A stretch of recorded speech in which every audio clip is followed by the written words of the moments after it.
Hi guys, it's Young Hope here, and today I'm going to do a quick DLC review on all the weapons. If anybody is thinking about getting some, then watch this video. I'm going to start off with the DLC swords. There's Blade of Judgment, Mercenary Sword, and Champion's Blade. They are all exactly the same as the Gladiator Sword. They have the exact attacks. We move on to the Blade of Thanatos. I would recommend this sword to anyone. It has great abilities for combos. You can do combos with this. The Blade of Artemis is a great combo sword again.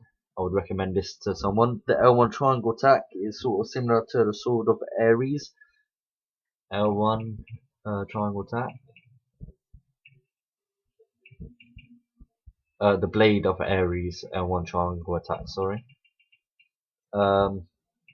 Next, we have the Sword of Perseus. I would highly recommend this to anyone. It's such a great sword.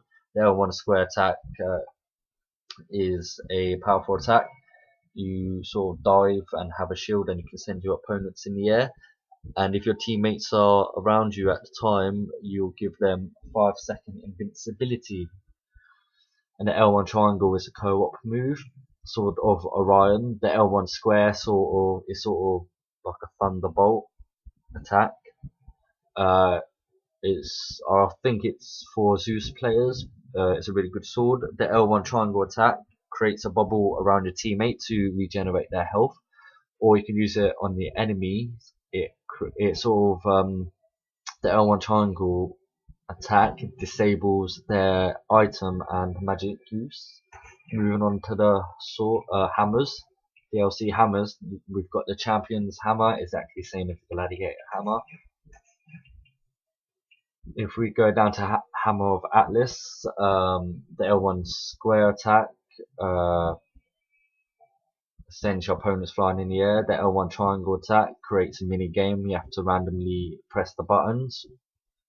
I wouldn't recommend that. The Hammer of Odysseus, the L1 triangle attack, you can create a bubble around your teammates so you can regenerate their health.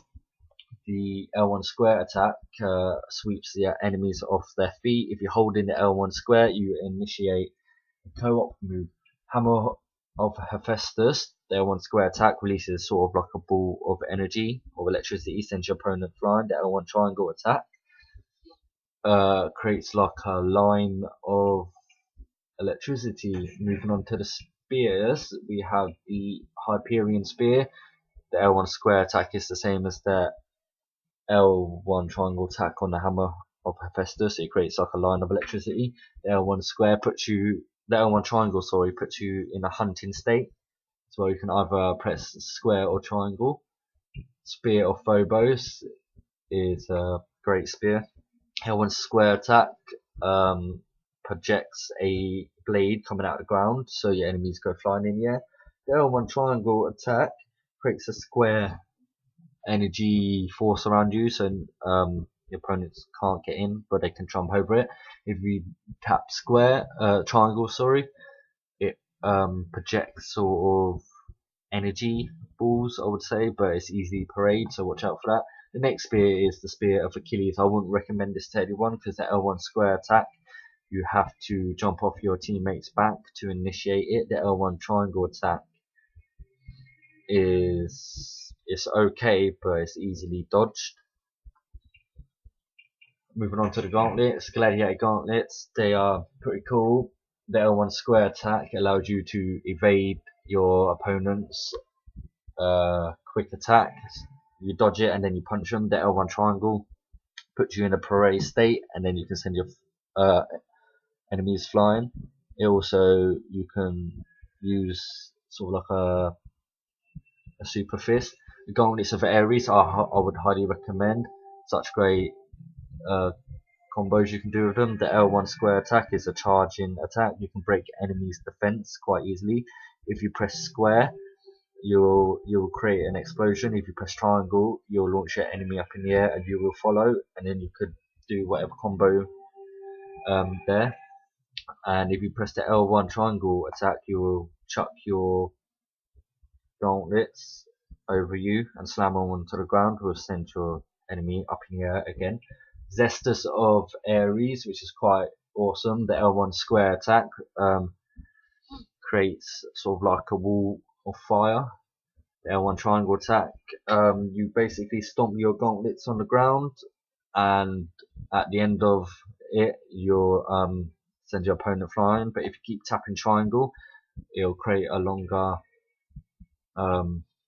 sequence. The gauntlets of Jason, they're all basically defense wise. L1 square is a projectile attack. The L1 triangle attack is exactly the same as the gladiator gauntlets, defense wise. Gauntlets of the Furies are okay. The L1 square attack lets you dive forward and then slam your gauntlets on the ground. The L1 triangle attack, you can sweep your enemies in the air. If you press square, you will chuck a projectile at your enemies, and if you press triangle, you'll come down to slam your enemies. The Niemann Zestus, I don't know if I said that right, is all about crowd control. The L1 square attack, you spin around. If you tap square again, you'll spin back around. And the L1 triangle attack is sort of a loud. It's the L1 triangle is you sort of like clap them together, and then your enemy goes flying. The gauntlets of Zeus is pretty cool. The L1 square stuns your enemies. It's exactly the same moves that the sirens create in Trial of the Gods. The L1 triangle attack, you spin around, and when you spin around, you release sort of lines of projectile, shall I say, and it sends your enemies flying, good for ring outs. Zestus of Zeus is okay. I suppose the L1 square attack, you dash in a zigzag format to attack multiple enemies. If you hold in square, you'll go further. The L1 triangle attack is similar to the L1 square. Gauntlets of Poseidon. The gauntlets of Poseidon are pretty cool. The L1 triangle attack heals your teammates or freezes your opponents. The L1 square projects a block of ice, I would say, and it sends your enemies flying. Zestus of Poseidon, not so great. The L1 triangle attack is similar to the gauntlets of the Furies. But if you press triangle, it will create a giant ice ball that you slam to the ground.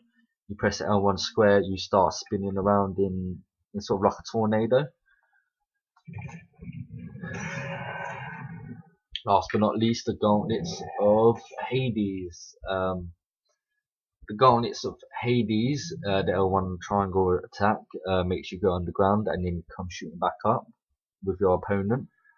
The L1 square, I'm not quite sure about that attack, it seems a bit pointless.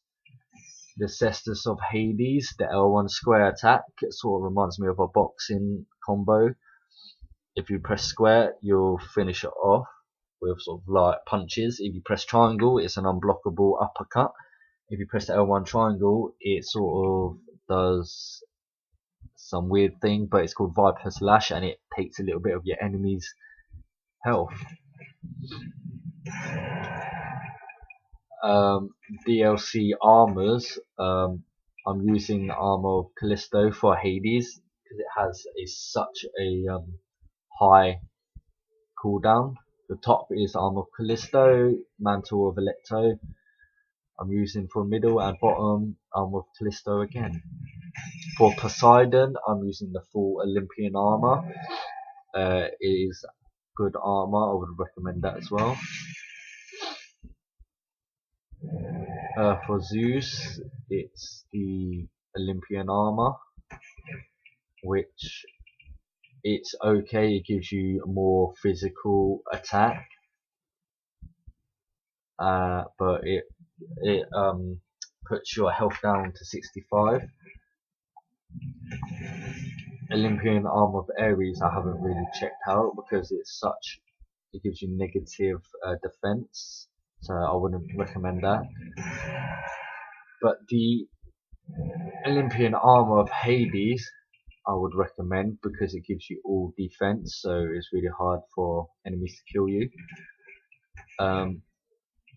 Mantles, I would recommend the Mantles of the Furies. The Leviathan mantle gives you 20 health but minus 30 physical and elemental power, so I wouldn't recommend that. The Mantle of Megara gives you plus 22 physical damage. Mantle of Tisiphone, I think it is, gives you 22 elemental power, and the Mantle of Electro gives you 15 cooldown reduction. So, ladies and gentlemen, that was the God of War Ascension multiplayer DLC review. I hope you enjoyed the video. If you have any more requests, please drop a comment in the video. Thank you for watching. Like, comment, share.